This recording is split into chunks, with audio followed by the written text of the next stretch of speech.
तुरीया अवस्था क्या है? तुरीया अवस्था चेतना की चौथी अवस्था है। इस अवस्था में मन और मस्तिष्क में कुछ भी नहीं चलता, यह भी नहीं कि कुछ नहीं। तुरीया अवस्था को समझने के लिए हमें चेतना की और 3 अवस्थाओं को भी समझना होगा। बिना इन 3 अवस्थाओं को समझे हम चेतना की इस चौथी अवस्था, जिसे तुरीया अवस्था कहते हैं, इसे नहीं समझ सकते। तो आइए चेतना की चारों अवस्थाओं को समझते हैं। मांडुक्य उपनिषद के अनुसार चेतना की 4 अवस्थाएं बताई गई हैं। चेतना का मतलब है आपकी अवेयरनेस, आपकी सजगता। इसे आप इंग्लिश में कॉन्शियसनेस कह सकते हैं। इसकी पहली अवस्था है जागृत अवस्था। इसके नाम से ही आप समझ पा रहे होंगे कि जगा हुआ, वेकफुल स्टेट। जागृत अवस्था में आप व्यक्ति को सुन पाते हैं, जैसे अभी आप जगे हुए हैं, आप मुझे सुन पा रहे हैं। इस जागृत अवस्था में व्यक्ति कॉन्शियस होता है, अवेयर होता है, सजग होता है। आप सजग होते हो अपनी उन 5 ज्ञेंद्रियों के प्रति जिनसे आप सब कुछ परसीव करते हो, यानी आपके चारों तरफ उपस्थित यह समस्त संसार और उसमें उपस्थित लोग जिन्हें आप देख पा रहे हैं, उनकी आवाज को कानों से सुन पा रहे हैं, हाथों से छू पा रहे हैं। जब आप ऐसा कर पाते हैं तो आप जगे हुए होते हैं, कॉन्शियस होते हैं। तो जो भी एक्टिविटी आप जागते हुए करते हो, वे सब जागृत अवस्था के अंतर्गत ही आती हैं। चाहे आप वॉकिंग कर रहे हो, योगा कर रहे हो, रनिंग कर रहे हो, खाना खा रहे हो, म्यूजिक सुन रहे हो, ये सब आप जागृत अवस्था में ही तो करते हो, क्यों? है ना? इसीलिए इस जागृत अवस्था को कॉन्शियस माइंड से जोड़ा जाता है। Because when you are conscious it means you are aware. और इसके साथ ही हमारी इस वेकफुल स्टेट यानी जागृत अवस्था को स्थूल शरीर यानी हमारी फिजिकल बॉडी से भी जोड़ा जाता है। इसे स्थूल शरीर से इसलिए जोड़ा जाता है क्योंकि आप जो सजग होते हो, अपने स्थूल शरीर, अपने फिजिकल बॉडी के प्रति ही सजग होते हो। और एक व्यक्ति तभी अपने स्थूल शरीर के प्रति सजग हो सकता है जब वह इस स्थूल जगत के प्रति सजग हो। जागृत अवस्था में व्यक्ति बाहरी दुनिया यानी एक्सटर्नल वर्ल्ड को अपनी इन 5 ज्ञानेंद्रियों से देख और महसूस कर पाता है। और यह हम तभी कर सकते हैं जब हम जागे हुए होते हैं, यानी जागृत अवस्था में होते हैं। दूसरी अवस्था है स्वप्न की अवस्था, जिसे आप इंग्लिश में ड्रीमिंग स्टेट भी बोल सकते हैं। इस स्वप्न की अवस्था को समझने के लिए आपको सबसे पहले यह मान लेना होगा कि आप जो स्वप्न में देखते हैं वह सब केवल सपना नहीं बल्कि रियलिटी है, वह भी एक दुनिया है। सपना रियलिटी इसलिए है क्योंकि जब हम स्वप्न देखते हैं तो हम ऐसा फील करते हैं कि वो सब कुछ हमारे साथ हो रहा है, वह एक अलग दुनिया है। एग्जाम्पल के लिए, जब आप सपने में देखते हैं कि आपका मोबाइल फोन कहीं गिर गया है, टूट गई है उसकी स्क्रीन, तो आप सबसे पहले उठकर अपने मोबाइल को ही देखते हो। जब देख लेते हो कि यार सब कुछ ठीक है, तब आप कहते हो कि अरे छोड़ो, ये सब तो सपना था। लेकिन जब आप विचार करोगे तो आप देखोगे कि सपने में आपके साथ जो कुछ हो रहा था वह सब कुछ रियल था। तभी तो जब आप सुबह उठे, आपको चिंता हुई, आपका ध्यान आपके मोबाइल पर गया, आपकी सांसें बढ़ी हुई थी। लेकिन जब आप अपने मोबाइल को देखते हो कि वह सब कुछ सही है, आपकी सांसें धीरे धीरे स्थिर होती हैं। इसलिए हम स्वप्न की इस अवस्था को झुठला नहीं सकते। स्वप्न अवस्था हमारे सूक्ष्म शरीर से रिलेट करता है, क्योंकि स्वप्न देखना हमारे मन का काम है। वैसे स्थूल शरीर, सूक्ष्म शरीर और कारण शरीर क्या है, इस पर मैं पहले ही वीडियो अपलोड कर चुका हूँ। यदि आप उसे देखना चाहते हैं तो ऊपर आई बटन पर और नीचे डिस्क्रिप्शन में जाकर देख सकते हैं। स्वप्न अवस्था हमारे सूक्ष्म शरीर और सबकॉन्शियस माइंड से रिलेट करता है, क्योंकि ड्रीमिंग हमारे मन का कार्य है, हमारे सबकॉन्शियस माइंड का कार्य है। ड्रीमिंग, स्वप्न की अवस्था, कल्पनाओं में खो जाना, ये सब हमारे सबकॉन्शियस माइंड के काम हैं। तीसरी अवस्था है निद्रा अवस्था। यह वह अवस्था है जब आप गहरी नींद में होते हैं। निद्रा अवस्था को सुषुप्ति अवस्था भी कह सकते हैं। निद्रा अवस्था या सुषुप्ति अवस्था ऐसी अवस्था है जिसमें आपको बाहरी और भीतरी जगत से कोई मतलब नहीं होता। जैसे जागृत अवस्था में आप बाहरी जगत के प्रति अवेयर थे और ड्रीमिंग स्टेट में आप भीतरी जगत के प्रति अवेयर थे, लेकिन इस सुषुप्ति अवस्था में, निद्रा की अवस्था में आपको ना तो बाहरी जगत से कोई मतलब होता है और ना ही भीतरी जगत से। इस अवस्था को आप शून्य की अवस्था कह सकते हैं, क्योंकि इस अवस्था में आप शून्य हो जाते हैं। आपका किसी जगत से कोई संबंध नहीं होता। दोस्तों, यदि आप विचार करें तो देखेंगे कि जागृत अवस्था में आप टाइम एंड स्पेस के प्रति अवेयर थे। आप देख रहे थे कि आप कहाँ पर हैं, दिन हो रही है कि रात हो रही है। ऐसे ही आप अपनी स्वप्न की अवस्था में भी देख पा रहे थे कि आपके साथ क्या हो रहा है।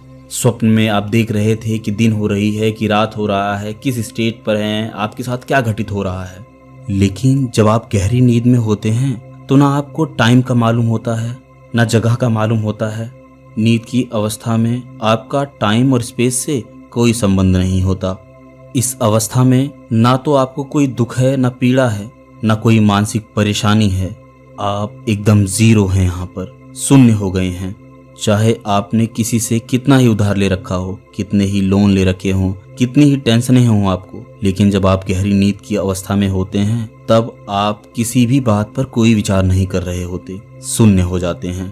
तो अब तक की इन 3 अवस्थाओं से हम सभी लगभग अवेयर थे। हम जानते हैं कि जागृत अवस्था क्या है, स्वप्न की अवस्था क्या है और निद्रा की अवस्था क्या है। परंतु ये जो चौथी चेतना की अवस्था है, जिसे तुरिया अवस्था कहते हैं, इसे नहीं जानते। तो अब यह एक बहुत बड़ा प्रश्न है कि आखिर यह तुरिया अवस्था क्या है। तुरिया अवस्था निद्रा अवस्था के बाद की अवस्था है, चौथी अवस्था है। निद्रा अवस्था हमारे कॉजल बॉडी, कारण शरीर से रिलेट करती है और यह अचेत मन का हिस्सा है। इन यह तुरिया अवस्था अचेत मन से आगे की चीज है, बियॉन्ड ऑफ अनकॉन्शियस माइंड। इसलिए तुरिया अवस्था को ट्रांसेंडेंटल स्टेट बोलते हैं। वैसे यह तुरिया अवस्था अनकॉन्शियस का ही पार्ट है, लेकिन यह ट्रांसेंड है, यानी इस अवस्था में आप जगे हुए रहते हैं। इसमें जगा हुआ होना वह वाला जगा होना नहीं है जो आप जागृत अवस्था में थे। तुरिया अवस्था वह अवस्था है जिसमें आप गहरी नींद से उठकर खुद को देखते हो।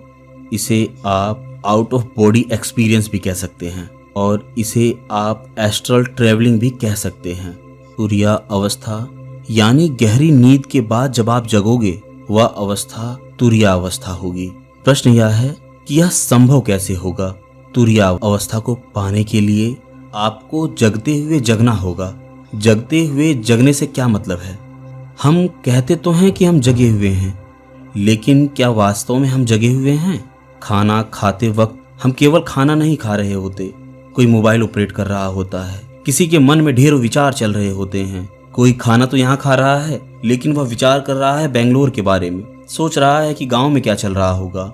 तमाम परेशानियां, तमाम समस्याएं, तमाम विचार दिमाग में घूम रहे हैं। इस अवस्था में क्या आप जगे हुए हैं?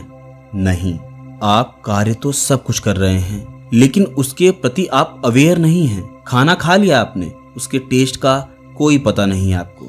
मिर्च कम थी, नमक कम था, कुछ नहीं पता, क्योंकि आपका समस्त ध्यान तो मोबाइल में था। आपका सारा ध्यान तो तमाम समस्याओं में था।